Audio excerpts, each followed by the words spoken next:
It is a fact that although the death of the Discworld is, in his own words, an anthropomorphic personification, he long ago gave up using the traditional skeletal horses because of the bother of having to stop all the time to wire bits back on.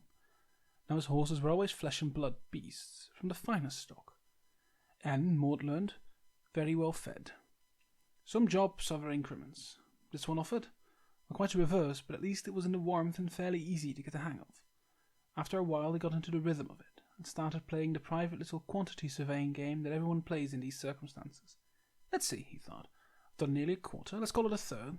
So when I've done that corner by the hay rack, it'll be more than half, call it 5/8, which means 3 more wheelbarrow loads. Doesn't prove anything very much, except that the awesome splendor of the universe is much easier to deal with if you think of it as a series of small chunks. The horse watched him from its stall, occasionally trying to eat his hair in a friendly sort of way. After a while he became aware that someone else was watching him. The girl Ysabell was leaning on the half-door, her chin in her hands. "Are you a servant?" she said. Mort straightened up. "No," he said. "I'm an apprentice." "That's silly. Albert said you can't be the apprentice." Mort concentrated on hefting a shovelful into the wheelbarrow. 2 more shovelfuls, call it 3 if it's well pressed down, and that means 4 more barrows, all right, call it 5, before I've done halfway to the... "He says," said Ysabell in a louder voice, "that apprentices become masters, and you can't have more than 1 death, so you're just a servant and you have to do what I say.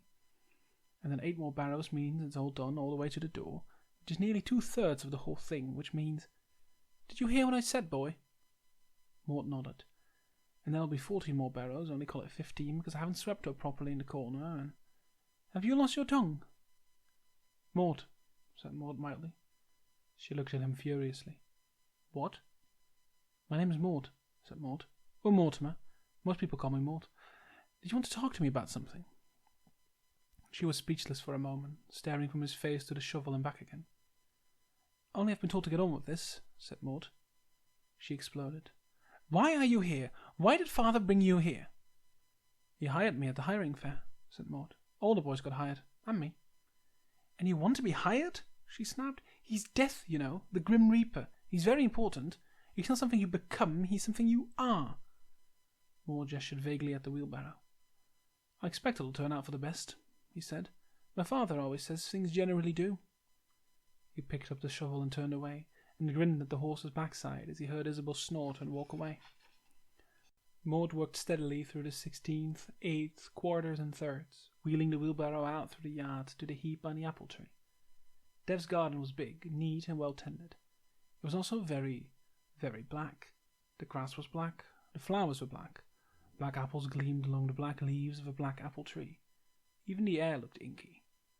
After a while, Mort thought he could see, or he couldn't possibly imagine he could see, different colours of black.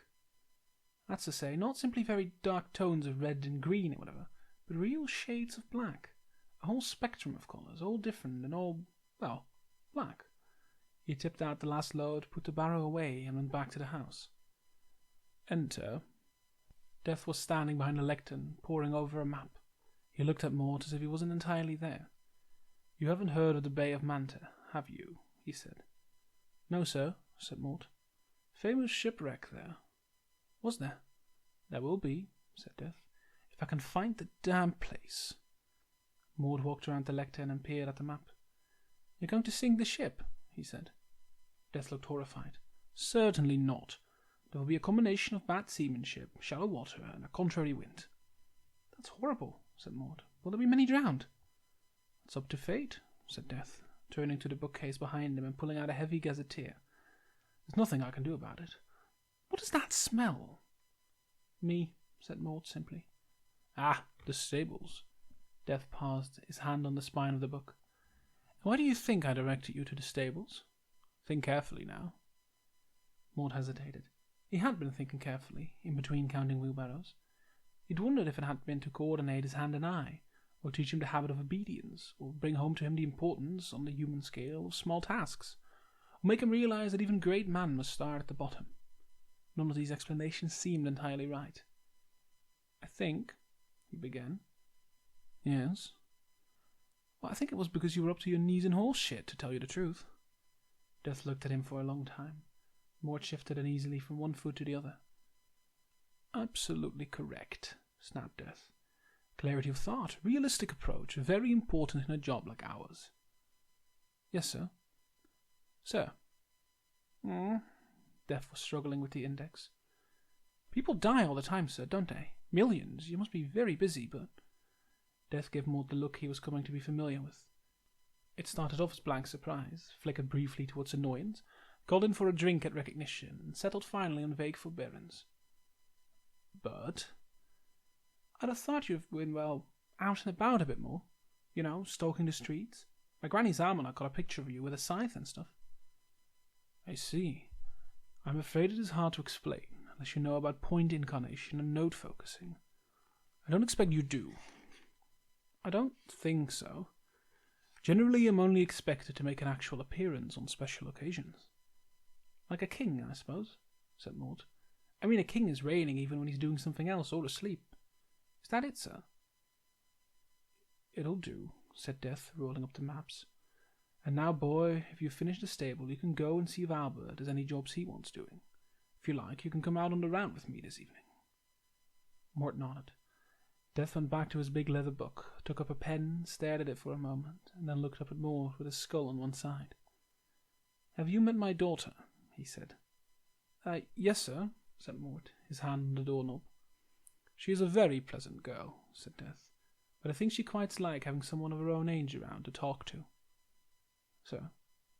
And of course one day all of this will belong to her. Something like a small blue supernova flared for a moment in the depths of the eye sockets. It dawned on Mort that, with some embarrassment and complete lack of expertise, Death was trying to wink. In a landscape that owed nothing to time and space, which appeared on no map, which existed only in those far reaches of the multiplex cosmos known to the few astrophysicists who have taken really bad acid, Mort spent the afternoon helping Albert plant out broccoli. It was black, tinted with purple. He tries, see, said Albert, flourishing the dimmer. It's just that when it comes to colour, he hasn't got much imagination. I'm not sure I understand all this, said Mort. Did you say he made all this? Beyond the garden wall, the ground dropped towards a deep valley, and then rose into dark moorland that marched all the way to distant mountains, jagged as cat's teeth. Ah, said Albert. Mind what you're doing with that watering can. What was here before? I don't know, said Albert, starting a fresh row. Firmament, I suppose. It's a fancy name for raw nothing. It's not a very good job of work, to tell the truth. I mean, the garden's okay, but the mountains are downright shoddy. They're all fuzzy when you get up close. I went and had a look once. Mort squinted hard at the trees nearest him. They seemed commendably solid. What do you do it all for? He said. Albert grunted. You know what happens to lads who ask too many questions? Mort thought for a moment. No, he said eventually. What? There was a silence. Then Albert straightened up and said, Well, damned if I know. Probably they get answers. Serves him right. He said I could go out with him tonight, said Mort. You're a lucky boy then, aren't you? Said Albert vaguely, heading back for the college. Did he really make all this? Said Mort, tacking along after him. Yes. Why? I suppose he wanted somewhere he could feel at home. Are you dead, Albert? Me? Do I look dead? The old man snorted when Mort started to give him a slow, critical look. You can stop that. I'm alive as you are. Probably more. I'm sorry. Right. Albert pushed open the back door and turned to regard Mort as kindly as he could manage. It's best not to ask all these questions, he said. It upsets people. Now how about a nice fry-up? The bell rang when they were playing dominoes. Mort sat to attention. I want the horsemaid ready, said Albert. Come on. They went out to the stable in the gathering dusk, and Mort watched the old man saddle up Death's horse. His name's Binky, said Albert, fastening the girth. Just goes to show, you can never tell. Binky tried to eat his scarf in an affectionate way. Mort remembered the woodcut in his grandmother's almanac, between the pages on planting times and the phases of the moon section, showing Death the great leveller come to all men. He stared at it hundreds of times when learning his letters. It wouldn't have been half so impressive if it had been generally known that the flame-breathing horse the Spectre rode was called Binky. I would have thought something like Fang or Sabre or Ebony, Albert continued. But the master will have his little fancies, you know. Looking forward to it, are you? I think so, said Mort uncertainly. I've never seen Death actually at work. Not many have, said Albert. Not twice at any rate. Mort took a deep breath. About this daughter of his, he began. Ah, good evening, Albert. Boy. Mort, said Mort automatically. Death strode into the stable, stooping a little to clear the ceiling. Albert nodded, not in any subservient way, Mort noticed, but simply out of form. Mort had met one or two servants on the rare occasion he'd been taken into town, and Albert wasn't like any of them. He seemed to act as though the house really belonged to him, and its owner was just a passing guest, something to be tolerated like peeling paintwork or spiders in the lavatory. Death put up with this too, as though he and Albert had said everything that needed to be said a long time ago, and were simply content, now, to get on with their jobs with the minimum of inconvenience all round. To Mort it was rather like going for a walk after a really bad thunderstorm. Everything was quite fresh, nothing was particularly unpleasant. There was a sense of vast energies just expended. Finding out about Albert tagged itself on the end of his list of things to do. Hold this, said Death, and pushed the scythe into his hand while he swung himself up onto Binky. The scythe looked normal enough, except for the blade. It was so thin that Mort could see through it, a pale blue shimmer in the air that could slice flame and chop sound. He held it very carefully. Right, boy, said Death. Come on up, Albert, don't wait up. The horse trotted out of the courtyard and into the sky. There should have been a flash or rush of stars. The air should have spiraled and turned into speeding sparks, such as normally happens in the common, everyday transdimensional hyperjumps.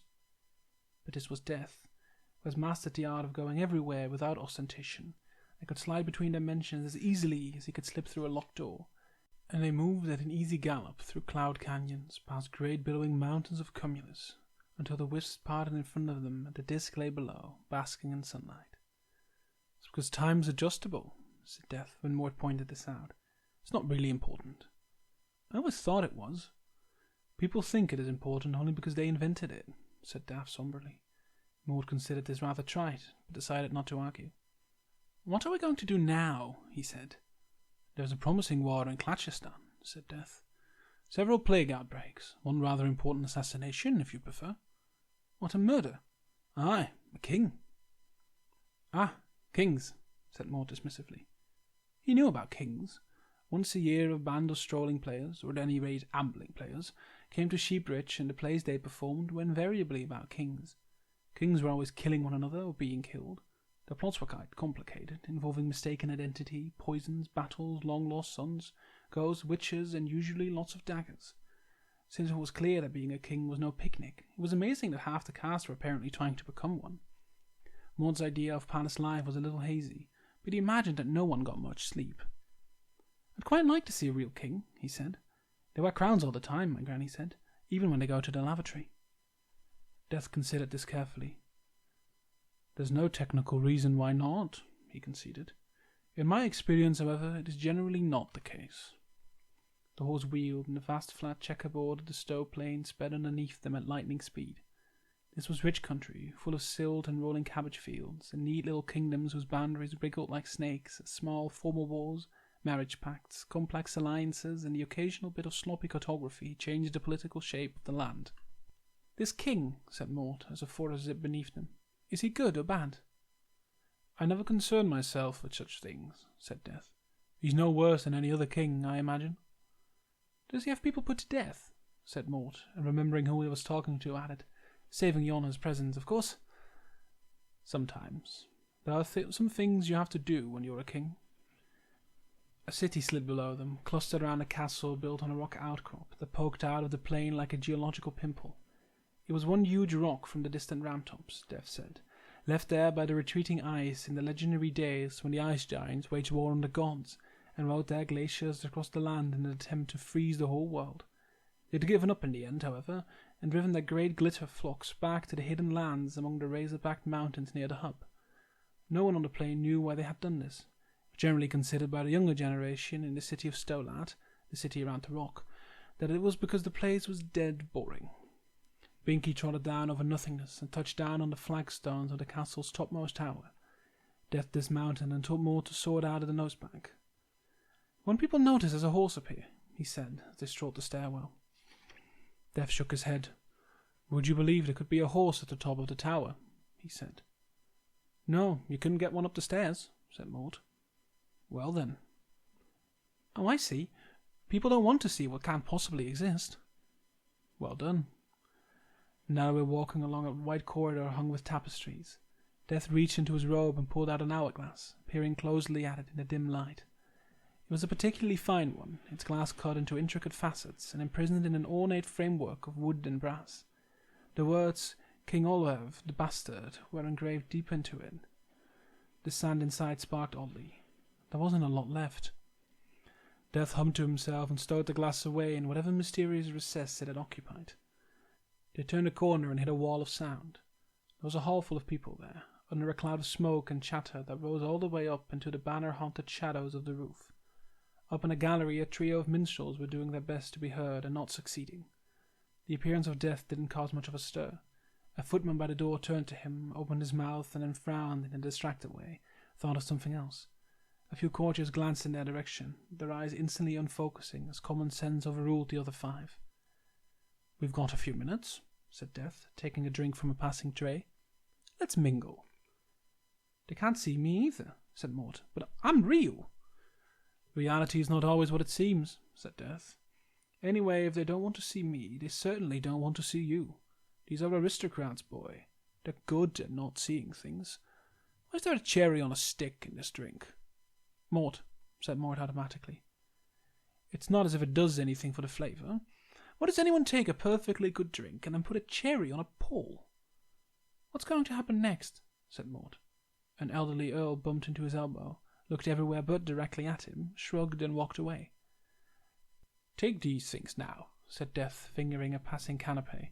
"I mean mushrooms, yes. Chicken, yes. Cream, yes. I've nothing against any of them. But why in the name of sanity mince them all up and put them in little pastry cases?" "Pardon?" said Mort. "That's mortals for you," Death continued. "They've only got a few years in this world, and they spend them all in making things complicated for themselves. Fascinating. Have a gherkin." "Where's the king?" said Mort, craning to look over the heads of the court. "A chap with the golden beard," said Death.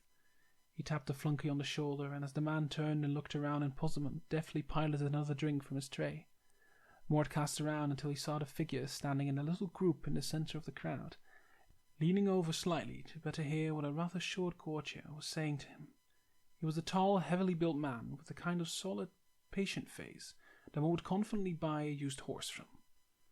"He doesn't look like a bad king," said Mort. "Why would anyone want to kill him?" "See the man next to him, with a little moustache and a grin like a lizard?" Death pointed with his scythe. "Yes." "His cousin, the Duke of Stoneheath. Not the nicest of people," said Death. "A handy man with a bottle of poison. 5th in line to the throne last year, and now 2nd in line. Bit of a social climber, you might say." He fumbled inside his robe and produced an hourglass in which black sand coursed through a spiked iron latticework. He gave it an experimental shake. "And due to live another 35 years?" he said with a sigh. "And he goes around killing people," said Mort. He shook his head. "There's no justice." Death sighed. "No," he said, handing his drink to a page who was surprised to find he was suddenly holding an empty glass. "There's just me." He drew his sword, which had the same ice-blue, shadow-thin blade as the scythe of office, and stepped forward. "I thought you used the scythe," whispered Mort. "Kings get the sword," said Death. "It's a royal, prerogative." His free hand thrust its bony digits beneath his robe again and brought out King Olav's glass. In the top half the last few grains of sand were huddling together. "Pay careful attention," said Death. "You may be asked questions afterwards." "Wait," said Mort wretchedly. "It's not fair. Can't you stop it?" "Fair?" said Death. "Who said anything about fair?" "Well, if the other man is such a—" "Listen," said Death. "Fair doesn't come into it. You can't take sides. Good grief. When it's time, it's time. That's all there is to it, boy." Mort, staring at the crowd. And then he saw her. A random movement in the people opened up a channel between Mort and a slim, red-haired girl seated among a group of older women behind the king. She wasn't exactly beautiful, being over-endowed in the freckle department, and, frankly, rather on the skinny side. But the sight of her caused a shock that hot-wired Mort's hindbrain and drove it all the way to the pit of his stomach, laughing nastily. "It's time," said Death, giving Mort a nudge with a sharp elbow. "Follow me."